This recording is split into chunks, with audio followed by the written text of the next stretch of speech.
Baik, anak semua, assalamualaikum warahmatullahi wabarakatuh. Waalaikumsalam warahmatullahi wabarakatuh. Baik, apa kabarnya pagi ini? Alhamdulillah baik.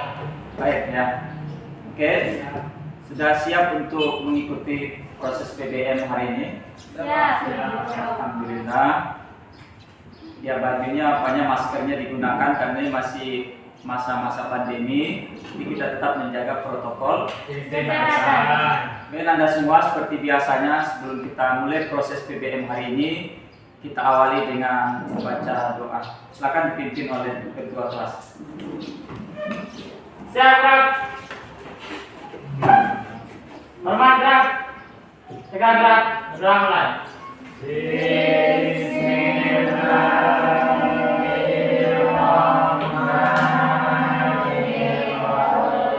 Baik Anda semua, Bapak ingin mencek kehadiran kita pagi ini. Ada yang belum datang ya? Siapa? Dimas. Ada apa? Keterangan? Lagi beruang BK. Berarti ada persoalannya. Nah, jadi baik Anda semua, yang lain tetap semangat ya. Insya Allah kita akan memulai proses PBM kita pagi ini. Bagi kita generasi muda, belajar adalah investasi masa depan kan. Sehingga potensi yang kita miliki ini harus kita gunakan untuk apa? Untuk membangun semangat literasi, belajar dan seterusnya, karena inilah masa depan kita. Baik, pagi ini insya Allah kita akan belajar tentang sejarah perkembangan Islam di Indonesia bagian kedua. Sebelumnya Bapak ingin bertanya, sudah pernah belajar sejarah perkembangan Islam di Indonesia? Sudah ya? Di mana kemarin? Di MTS. Sudah pernah? Masih ingat? Masih ingat sedikit? Oke. Nah, hari ini kita akan coba memperjelas tentang bagaimana sejarah perkembangan Islam di Indonesia ini ya. Kita mulai dari apa dulu? Dari tujuan PBM. Biar arah proses pembelajaran kita hari ini berjalan dengan baik. Coba diperhatikan semua ke slide yang ada di depan ini. Ini tujuan PBM kita. Melalui metode diskusi dan model pembelajaran discovery learning, peserta didik dapat: 1. Memperjelas peran umat Islam dalam perjuangan kemerdekaan Indonesia. Itu yang pertama ya. Kemudian yang kedua, merangkum kontribusi umat Islam untuk Indonesia pasca kemerdekaan. Lalu yang ketiga, mengemas nilai-nilai yang dapat diteladani dari tokoh pengembang dakwah Islam di Indonesia dengan cermat dan akurat. Jadi yang tiga inilah menjadi apa? Ya, menjadi tujuan pembelajaran kita hari ini. Jadi mohon fokus Anda semua. Nanti ketika kita mulai proses PBM ini, ya berdiskusilah di kelompoknya masing-masing dan temukan ya apa yang ada dalam tujuan ini. Baik Anda semua, biar lebih jelas, Bapak ingin sampaikan bahwa pembelajaran kita hari ini menggunakan pendekatan saintifik namanya. Jadi saintifik itu pendekatan ilmiah, kan? Jadi langkah-langkah yang kita gunakan dalam PBM kita itu nanti menggunakan langkah-langkah ilmiah. Nah, dimulai dari proses apa nanti, identifikasi masalah dan lain-lain, gitu kan?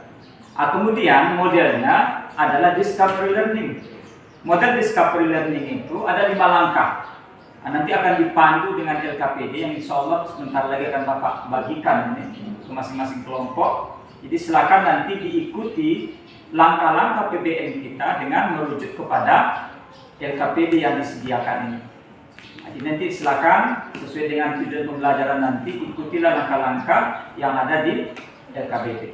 Itu yang kedua. Lalu yang ketiga, metode yang kita gunakan metode diskusi. Jadi harus berkolaborasi gitu kan, antara satu dengan yang lain. Silakan bangun kerjasama yang baik, proaktif, karena Bapak juga akan menilai nanti tidak hanya dari hasil output dari proses PBM kita, tapi Bapak juga akan melihat nanti bagaimana kerja di kelompok masing-masing. Jadi kekompakan, kerjasama gitu ya, apalagi proaktif, antusiasme, apalagi termasuk ya hal-hal yang berkaitan dengan proses diskusi yang akan yang akan berlangsung nanti. Baik, kan Anda semua, kelompoknya hari ini Bapak kita bikin tiga kelompok A, B, dan kelompok A, B, dan C. Baik, sebelum kita mulai ini, kira-kira ada pertanyaan? Enggak? Pas? Paham? Jadi kalau paham, kita bagikan LKPD-nya ya. Ini kelompok B ya. Akan dibahas yang baik.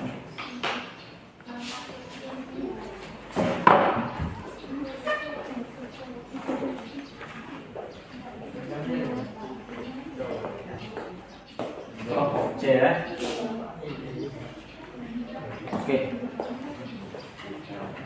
Sebelum dimulai, tolong diperhatikan Anda semua.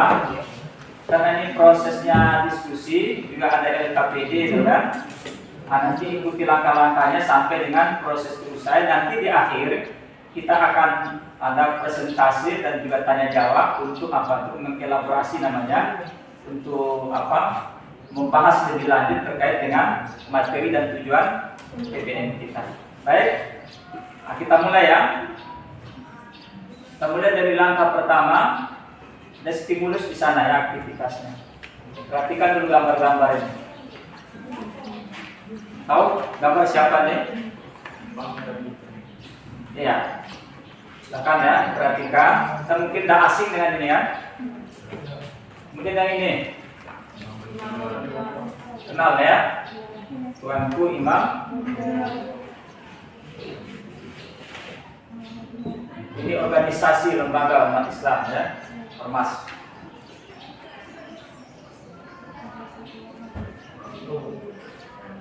Baik. Kalau diperhatikan silakan ikuti LKPD ya, bahas sesuai dengan tujuan PBM kita. Dibaca LKPD-nya.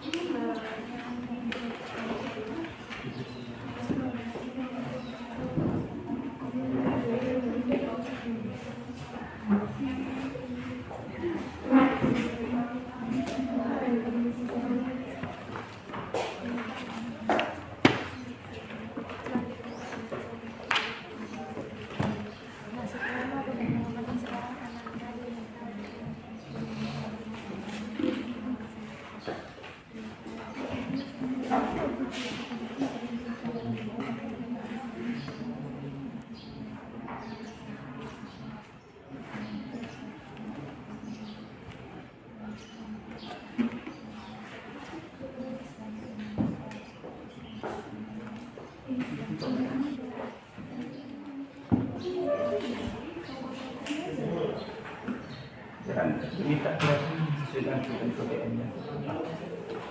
Sama kan paham atau paham?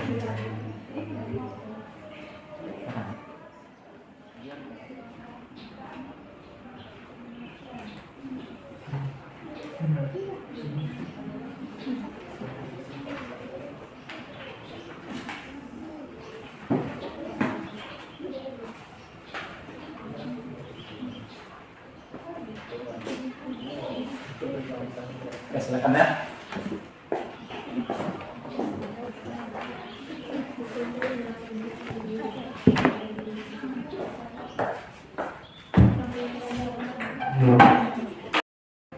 Baik, Anda semua sudah siap diskusinya? Alhamdulillah. Untuk ini kita masuk kepada tahapan berikutnya. Kita ingin melihat bagaimana hasil diskusi kita hari ini kan. Makanya kelompok-kelompoknya sudah kita bentuk. Bapak minta perwakilannya untuk mempresentasikan kesimpulan yang bisa diambil dari pembahasan yang sudah dilakukan tadi di kelompoknya itu. Oke, itu Bapak minta dari kelompok C dulu untuk mempresentasikan hasil diskusi ini. Silakan ya, kelompok C, kelompok A dan B kita simak terus-terus ya. Jadi kalau ada pertanyaan boleh diajukan sehingga nanti diskusi kita ini makin menghasilkan ya pengetahuan yang lebih luas untuk kita semua. Oke, silakan kelompok C. Nama saya Dina Sari, saya dari kelompok C akan membacakan hasil diskusi kami, yaitu tentang peran umat Islam dalam perjuangan kemerdekaan Republik Indonesia. Ada 3. Pertama, ikut serta dalam perjuangan kemerdekaan Republik Indonesia dalam bentuk fisik maupun informatif. Yang kedua, ikut mendorong upaya mencerdaskan bangsa dengan mendirikannya lembaga-lembaga Islam. Yang ketiga, ikut mendorong upaya kemajuan ekonomi masyarakat dengan mendirikannya Serikat Perkembangan Islam. Kita kasih aplaus dulu untuk semua. Baik.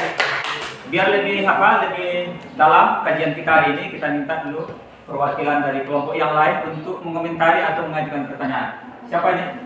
Kelompok B. Ya. Silakan kelompok B. Kami dari kelompok B ingin bertanya kepada kelompok C. Jelaskan tokoh-tokoh Islam yang berpengaruh dalam memperjuangkan kemerdekaan Republik Indonesia dan jelaskan nilai-nilai yang dapat diteladani dari tokoh tersebut. Sekian, terima kasih. Baik, terima kasih ya. Kira-kira nilai-nilai yang bisa kita teladani dari tokoh-tokoh itu. Oke? Bisa dipahami nih? Kelompok C, silakan langsung mungkin dijawab ya. Baiklah, saya akan menjawab pertanyaan dari kelompok B. Tokoh-tokohnya ada banyak, antaranya adalah Tuanku Imam Bonjol, Wali Songo, Abdul Muhyi, Abdul Rauf Asy Kulit, Abdullah Wahana. Adapun nilai-nilai yang dapat kita ambil dari mereka adalah kesabaran, kesetiaan kepada negara, pengorbanan, pantang menyerah. Lebih mungkin lebih sempurna ini pembahasan kita hari ini. Ada yang mau menambahin di kelompok A ini? Oke, mau ikut berkontribusi mungkin dalam diskusi kita pagi ini. Silakan. Kelompok ingin menambahkan beberapa tokoh yang kurang disebutkan oleh kelompok C. Tentunya Tuanku Imam Bonjol dan Buya Hamka. Ini nilai yang dapat diambil tentunya rela berkorban demi bangsa, loyalitas kepada bangsa. Nah, itu aja. Terima kasih. Oke, aplaus lagi semua. Ini menarik di diskusi kita pagi ini Anda semua, karena ini berkaitan dengan apa? Sejarah. Sejarah itu ingat, sejarah itu masa lalu. Tapi walaupun dia masa lalu, tetap punya apa? Hubungan dengan kehidupan kita hari ini. Itu Bapak ingin sampaikan nih. Anda semua. Coba kita lihat slide-nya. Pertama tadi peran umat Islam dalam perjuangan kemerdekaan Indonesia. Jadi seperti kita ketahui, Indonesia ini kan dijajah lama nih kan. Masih ingat berapa lama dijajah? Berapa lama? 3,5 abad ya, 350 tahun. Berarti banyak generasinya tuh. Bisa puluhan generasi kita dijajah oleh bangsa lain, oleh Belanda, oleh Jepang, oleh Portugis. Kan banyak bangsa-bangsa yang memperebutkan sumber daya alam kita. Jadi lama. Untuk itu, ya banyak tokoh-tokoh kita yang tidak ingin bangsanya dijajah. Makanya termasuk umat Islam punya peran besar dalam memperjuangkan kemerdekaan. Seperti disampaikan tadi, ini secara umumnya tokoh-tokohnya ada Fathahillah, ada Yusuf Al-Makassari, Raden Diponegoro, Imam Bonjol dan lain-lain ya. Ada itu tokoh. Sebenarnya tokohnya itu ribuan orang kan. Yang dicatat dalam kita minta kelompok siapa yang mau menyimpulkan kelompok A ya untuk menyampaikan kesimpulan dari pertemuan dan diskusi kita hari ini. Silakan. Kami akan menyimpulkan hasil diskusi kita pada hari ini. Pertama, kontribusi umat Islam sebelum kemerdekaan, gerakan pendidikan sosial dan gerakan politik. Kedua, kontribusi umat Islam pasca kemerdekaan, contohnya ikut serta dalam mengisi kemerdekaan dalam bidang politik seperti mendirikan partai-partai Islam. Ikut memberikan aspirasinya dalam membentuk undang-undang dasar. Berada di alinea ketiga, membentuk lembaga-lembaga Islam seperti Bank Syariah. Ketiga, tokoh pengembang dakwah Islam di Indonesia, Tuanku Imam Bonjol, Buya Hamka, Pangeran Diponegoro dan lain-lain. 3, 4, nilai-nilai yang dapat diambil dari tokoh-tokoh tersebut. Rela berkorban demi bangsa, bertanggung jawab loyalitas terhadap bangsa. Kita sudah dengarkan kesimpulan. Jadi insya Allah minggu depan kita masih akan melanjutkan terus PBM kita masih berkaitan dengan sejarah. Nanti silakan dibaca buku, baca literatur, gunakan juga ya teknologi hari ini untuk mengakses informasi itu ya. Jadi silakan nanti dikerjakan ya di lembar LKPD bagian terakhir itu. Besok insya Allah kita kumpulkan ya. Baik Anda semua, kalau tidak ada pertanyaan, pesan dari Bapak, pertama tetap jaga kesehatan. Karena kesehatan itu adalah modal kita untuk ya berjuang dan belajar. Kedua, tingkatkan etos. Apa etos keilmuan, semangat literasi, jangan pernah berhenti untuk mencari ya pengalaman, apalagi wawasan, informasi-informasi yang berharga untuk masa depan kita. Mungkin itu, mari kita akhiri pertemuan kita hari ini dengan mengucapkan hamdalah. Alhamdulillah. Baik, Bapak akhiri dengan ucapan Assalamualaikum warahmatullahi wabarakatuh. Waalaikumsalam.